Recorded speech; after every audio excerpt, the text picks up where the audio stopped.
Hello, I'm Richard Gisbert, and you're at The Listening Post. Here are some of the media developments we're covering this week. What's driving the story in Brazil? Is it corruption, or is it the media there? An editor and a blogger killed in Bangladesh. Another blogger says he's facing death threats. From social media to mobile messaging, how news, rumors, and government propaganda are now coming straight to your phone. And all the cliches of the campaign trail, the political ad deconstructed.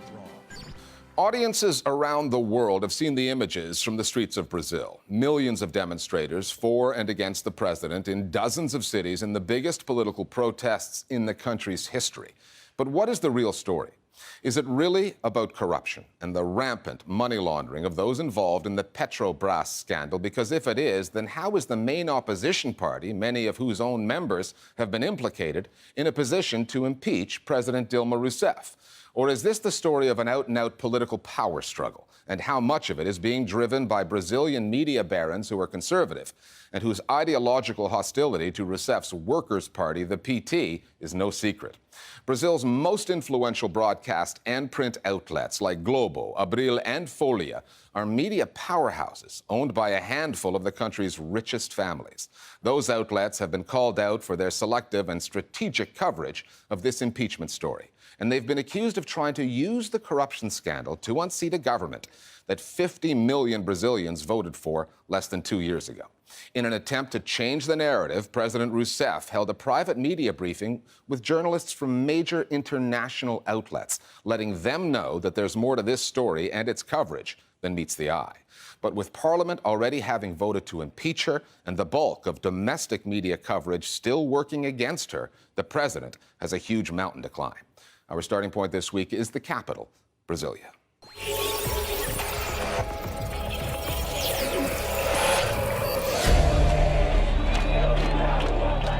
Beginning with what this story is not. It is not, as some defenders of the Rousseff government argue, a mere media conspiracy.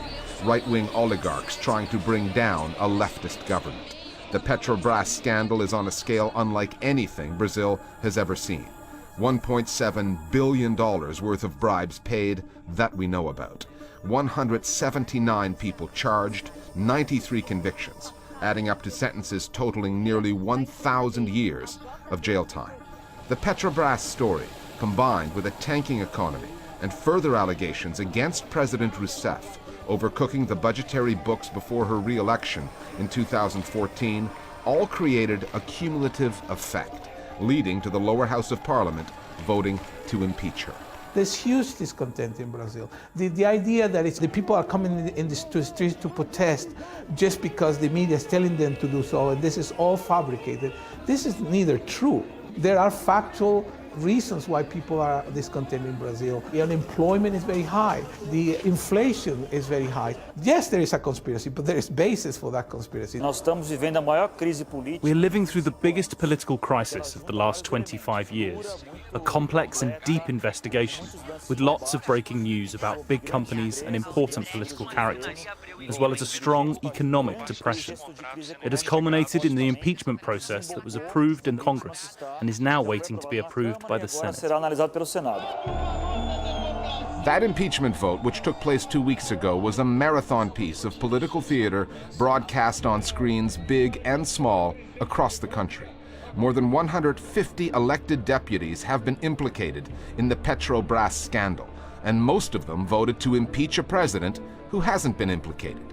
And they performed for the cameras that they knew were watching, many dedicating their yes votes to figures and causes that would resonate with Brazilians. Por Deus, por minha família, pelas famílias, pelas pessoas de bem, meu voto é sim, fora Dilma, fora Lula, fora o PT! The entire process lasted more than 8 hours, and some Brazilian broadcast live in its entirety. Most of the mainstream media, as you know, is pro-impeachment.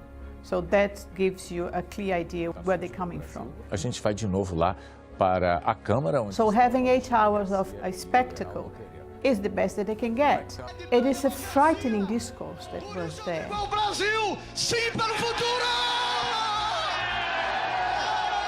The media is a very important social actor in Brazil, there is no doubt, and especially in crisis times. In Brazil, you have a mainstream media that tends to the right of the political spectrum. The first big protest in March of last year, O Globo newspaper, its cover said, "Brazil has a new 15th of March." The last famous 15th of March was in 1985, the day the military regime handed power back to civilian leaders. So they're framing a pro-impeachment march as somehow equivalent to the end of 21 years of dictatorship. That reveals clear political bias.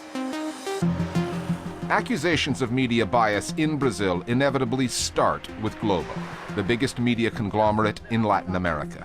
In 2014, The Economist called Globo Brazil's most powerful company, and it wasn't just talking about the media sector.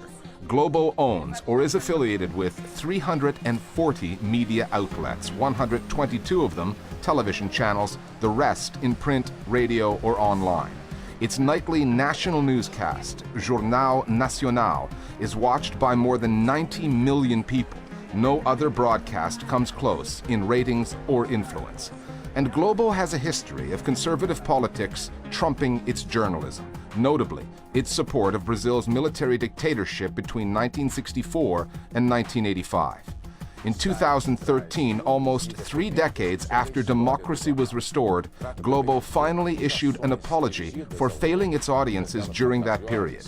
E há também o reconhecimento de erros, como o apoio editorial ao golpe militar de 1964. Reporters Without Borders ranks countries annually on freedom of the press. In 2010, it had Brazil at 58th. This year, it is down to 104th. The NGO cited concentrated ownership in the hands of a few leading families, and on this story said the media have urged the public to bring down the president. Globo is owned by the Mourinho family, which defended the company in the pages of the UK's Guardian newspaper.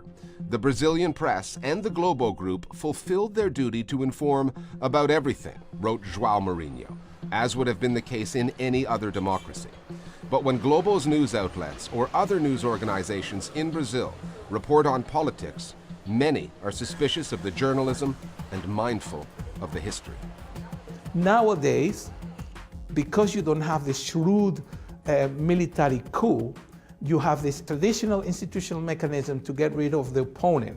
And in that process, you have to legitimize it. And that is what the Brazilian media is doing, is legitimizing what we have to call it by its name, is a coup in slow motion. Eu entendo que o PT e o governo I understand that the Dilma, Workers' eles Party precisam needs a criar narrative, discurso. and the only way Precisam that they have do que se found they chama, can na survive moda, is dizer by uma creating a narrative that they are the Eles victims são of a um political governo, coup, que and that the fracassou press por has seus played a planos part in this. constitucionais. But the fact Todas as remains that the regras, impeachment process is previstas na following Constituição e constitutional chanceladas pelo requirements. Supremo Tribunal So to Federal, talk inclusive, about a se coup existe. does not make Então, sense. dizer que é A golpe, coup implies that the rules não have been faz broken, sentido, porque and this is golpe not the é case. a ruptura das regras, e isso não está acontecendo. On the last piece that was produced by Al Jazeera about Brazil, there was a Globe reporter, and his last phrase was, "We are balanced, our news are balanced." Mesmo que você identifique alguma tendência em veículo ou outro, ela nunca será por omissão de ouvir os lados. I kind of stopped the video there and I said,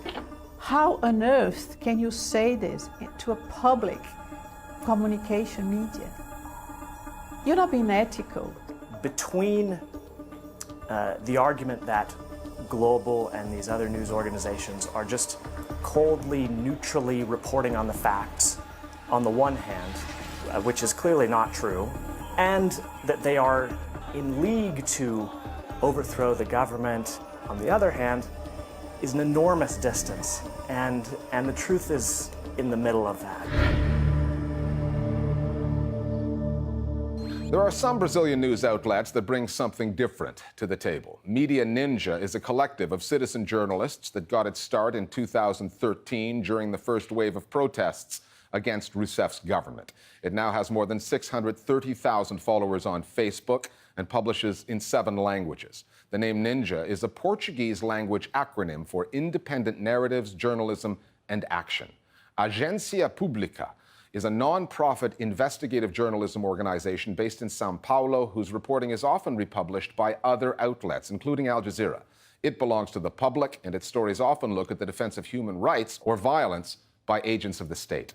Publica practices transparency. Its website includes details on how it's funded and who its partners are.